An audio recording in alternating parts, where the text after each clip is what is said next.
श्री राम कृष्ण वचनामृत का नया भाग आरंभ करते हैं। एक आदमी राजा से मिलना चाहता है।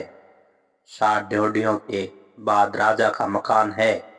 पहली ड्योढ़ी के पार करते ही वह पूछता है, राजा कहाँ है? जिस तरह का प्रबंध है उसी के अनुसार 7 ड्योढ़ियों को पार करना होगा या नहीं? महिमाचरण, किस क्रम से हम उन्हें प्राप्त कर सकते हैं? श्री राम कृष्ण, उन्हें अमुक क्रम से आदमी पाता है और अमुक से नहीं। यह बात नहीं, उनका मिलना उनकी कृपा पर अवलंबित है। हाँ, व्याकुल होकर कुछ कर्म करते रहना चाहिए। विकलता के रहने पर उनकी कृपा होती है। कोई शिवयोग मिलना चाहिए, चाहे साधु संग हो या विवेक हो या सद्गुरु की प्राप्ति। कभी इस तरह का सुयोग मिल जाता है कि बड़े भाई ने संसार का कुल भार ले लिया, या स्त्री विद्या शक्ति धर्मात्मा निकली, या विवाह ही नहीं हुआ। इस तरह संसार में न फंसना पड़ा। इस प्रकार के शुभ संयोग के मिलने पर काम बन जाता है। किसी के घर में सख्त बीमारी थी, अब तब हो रहा था।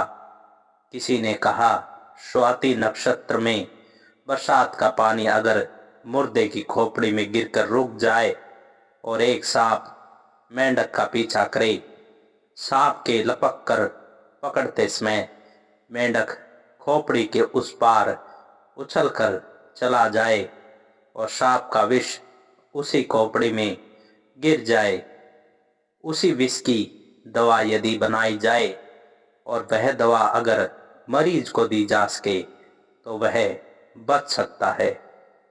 तब जिसके यहाँ बीमारी थी वह आदमी दिन मुहूर्त नक्षत्र आदि देखकर घर से निकला और व्याकुल होकर यही सब खोजने लगा।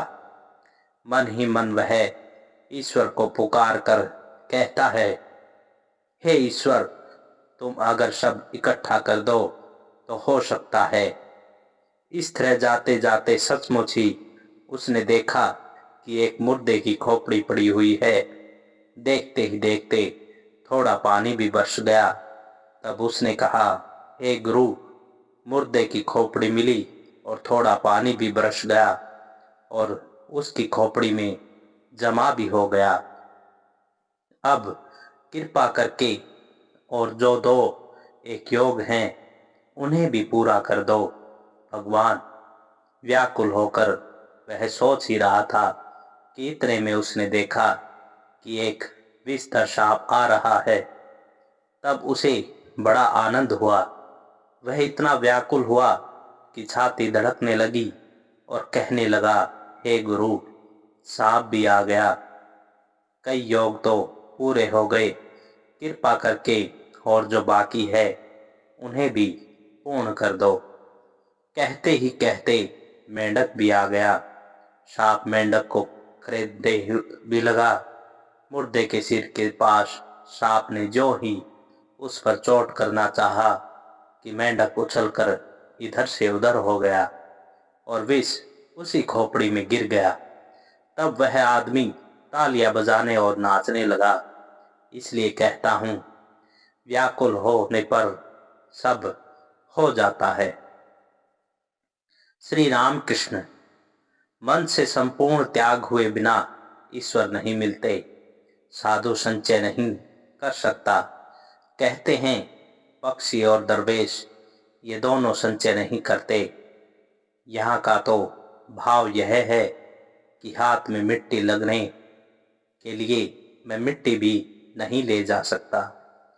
पान दान में पान भी नहीं ले जा सकता। हृदय जब मुझे बड़ी तकलीफ दे रहा था तब मेरी इच्छा हुई यहाँ से काशी चला जाऊं। सोचा कपड़े तो लूंगा परंतु रुपए कैसे लूंगा, इसलिए फिर काशी जाना भी न हुआ। तुम लोग संसार में हो, तुम लोग यह भी रखते हो और वह भी रखते हो, संसार भी रखते हो और धर्म भी। महिमाचरण, यह और वह दोनों कभी रह सकते हैं? श्री राम कृष्ण, मैंने पंचवटी के पास गंगा जी के तट पर रुपया मिट्टी है, मिट्टी ही रुपया है, रुपया ही मिट्टी है, इस तरह विचार करते हुए जब रुपया गंगा जी में फेंक दिया तब पीछे से कुछ भय भी हुआ। सोचा मैं बिना लक्ष्मी के कहीं अभागा तो न हो जाऊंगा। माता लक्ष्मी अगर भोजन बंद कर दे तो फिर क्या होगा। तब हाजरा की तरह पटवारी बुद्धि आई। मैंने कहा, माँ तुम हृदय में रहना, एक आदमी की तपस्या पर संतुष्ट हो। भगवती ने कहा, तुम वरदान लो। उसने कहा, माँ अगर तुम्हें वरदान देना है तो यह वर दो कि मैं नाती के साथ सोने की थाली में भोजन करूं। एक ही वर में नाती, ऐश्वर्य, सोने की थाली, सब कुछ हो गया। मन से कामनी कांचन का जब त्याग हो जाता है तब ईश्वर की ओर मन जाता है। तब मन उन्हीं में लिप्त भी रहता है। जो बद्ध है उन्हीं में मुक्त होने की शक्ति भी है। ईश्वर से विमुख होने के कारण वे बद्ध हैं। कांटे की दो सुइयों में कब अंतर होता है? यही तभी होता है जब एक पल्ला किसी भार से नीचे दबता है। कामनी और कांचन ही भार है। बच्चा पैदा होते ही क्यों रोता है? मैं गर्भ में था तब योग में था। भूमिष्ठ होकर यही कहकर रोता है, कहाँ यह, कहाँ यह, मैं कहाँ आया। ईश्वर के पाद पदों की चिंता कर रहा था, यह मैं कहाँ आया। तुम लोग मन से त्याग करो, अनासक्त होकर संसार में रहो। महिमा, उन पर मन जाए तो फिर संसार रह सकता है? श्री राम कृष्ण कहते हैं, यह क्या, संसार में नहीं रहोगे तो कहाँ जाओगे। मैं देखता हूँ, मैं जहाँ रहता हूँ वह राम की अयोध्या है। यह संसार राम का अयोध्या है। श्री रामचंद्र जी ने ज्ञान प्राप्त करके गुरु से कहा, मैं संसार का त्याग करूंगा। दशरथ ने उन्हें समझाने के लिए वशिष्ठ को भेजा। वशिष्ठ ने देखा राम को तीव्र वैराग्य है। तब कहा, राम पहले मेरे साथ कुछ विचार कर लो, फिर संसार छोड़ना। अच्छा प्रश्न यह है, क्या संसार ईश्वर से कोई अलग चीज है? अगर है ऐसा हो तो तुम इसका त्याग कर सकते हो। राम ने देखा ईश्वर ही जीव और जगत सब कुछ हुए हैं। उनकी सत्ता के कारण सब कुछ सत्य जान पड़ता है। तब श्री रामचंद्र जी चुप हो रहे हैं। संसार में काम और क्रोध, इन सब के साथ लड़ाई करनी पड़ती है। कितनी ही वासनाओं से संग्राम करना पड़ता है, आसक्तियों से भिड़ना पड़ता है। लड़ाई किले में रहकर की जाए तो सुविधाएं हैं, घर से लड़ना ही अच्छा है। भोजन मिलता है, धर्म पत्नी भी बहुत कुछ सहायता करती है। काली काल में प्राण अनगत हैं। अन्न के लिए 10 जगहों में मारे मारे फिरने की अपेक्षा एक जगह रहना ही अच्छा है। घर में किले के भीतर रहकर लड़ना अच्छा है और संसार में आंधी में उड़ती हुई झूठी पत्तल की तरह रहो। झूठी पत्तल को आंधी कभी घर के भीतर ले जाती है, कभी नावधान में। हवा का रुख जिस ओर होता है पत्तल भी उसी ओर उड़ती है। कभी अच्छी जगह पर गिरती है और कभी बुरी जगह पर।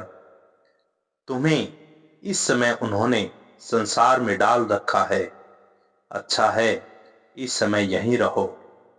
फिर जब यहां से उठाकर अच्छी जगह ले जाएंगे तब देखा जाएगा। जो होगा सो होता रहेगा। संसार में रखा है तो क्या करोगे? सब कुछ उन्हें अर्पित कर दो, उन्हें आत्मसमर्पण कर दो, तो फिर कोई झंझट नहीं रह जाएगी। तब देखोगे वे ही सब कुछ कर रहे हैं, सभी राम की इच्छा है।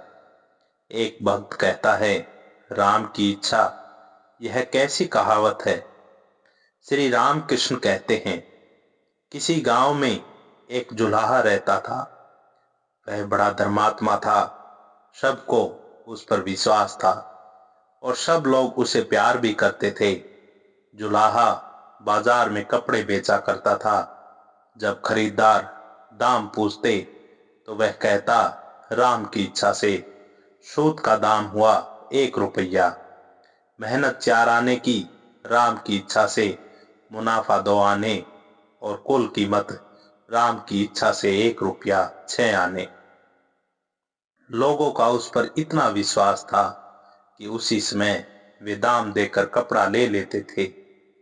वह जुलाहा बड़ा भक्त था। रात को भोजन करके बड़ी देर तक चंडी मंडप में बैठा ईश्वर चिंतन किया करता था। उनके नाम और गुणों का कीर्तन भी वहीं करता था। एक दिन बड़ी रात हो गई, फिर भी उसकी आंख न लगी। वह बैठा हुआ था, कभी कभी तंबाकू पीता था। उसी समय उस रास्ते से डाकुओं का एक दल डाका डालने के लिए जा रहा था। उनमें कुलियों की कमी थी। उसे देखकर उन्होंने कहा, अबे हमारे साथ चल। वह कहकर उसका हाथ पकड़ लिया और उसे ले चले। फिर एक गृहस्थ के यहाँ उन लोगों ने डाका डाला। कुछ चीजें जुलाहे पर लाद दी। इतने में ही पुलिस आ गई। डाकू भाग गए। सिर्फ जुलाहा सिर पर गट्ठर लिए हुए पकड़ा गया। उस रात को उसे हवालात में रखा। दूसरे दिन मजिस्ट्रेट साहब के कोर्ट में वह पेश किया गया। गांव के आदमी मामला सुनकर कोर्ट में हाजिर हुए।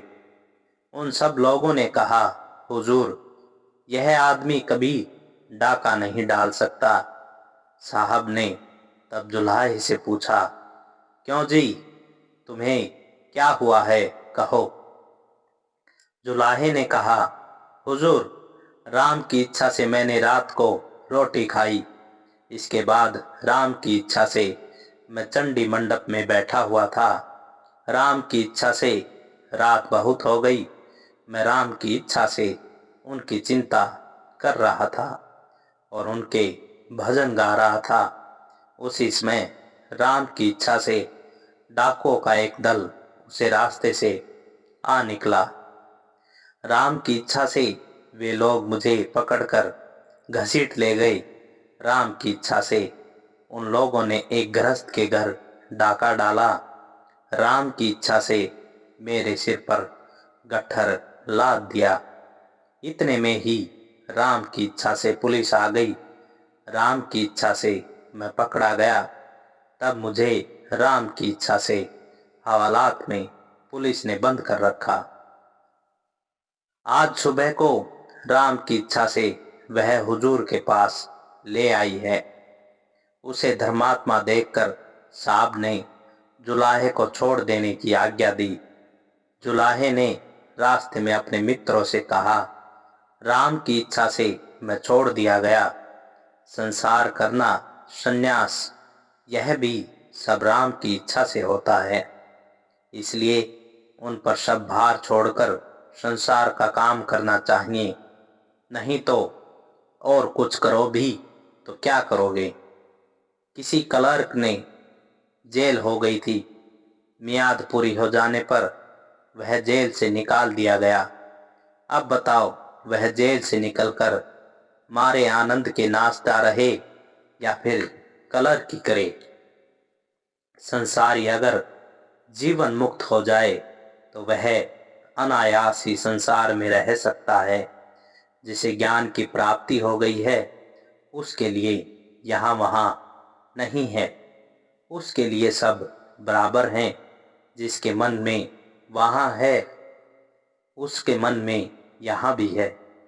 जब मैंने पहले पहल बगीचे में केशव सेन को देखा, तब कहा, इसकी पूंछ गिर गई है। सभा भर के आदमी हंस पड़े। केशव ने कहा, तुम लोग हंसो मत, इसका कोई अर्थ है? इनसे पूछता हूँ। मैंने कहा, जब तक मेंढक के बच्चे की पूंछ नहीं गिर जाती, तब तक उसे पानी में ही रहना पड़ता है। वह किनारे से चढ़कर सूखी जमीन में विचर नहीं सकता। ज्यों ही उसकी पूंछ गिर जाती है, त्यों ही वह फिर उछल कूद कर जमीन पर आ जाता है। तब वह पानी में भी रह सकता है और जमीन पर भी। उसी तरह आदमी की जब तक अविद्या की पूंछ नहीं गिर जाती, तब तक वह संसार रूपी जल में ही पड़ा रहता है। अविद्या रूप पूंछ के गिर जाने पर, ज्ञान होने पर ही मुक्त भाव से मनुष्य विचरण कर सकता है और इच्छा होने पर संसार में भी रह सकता है।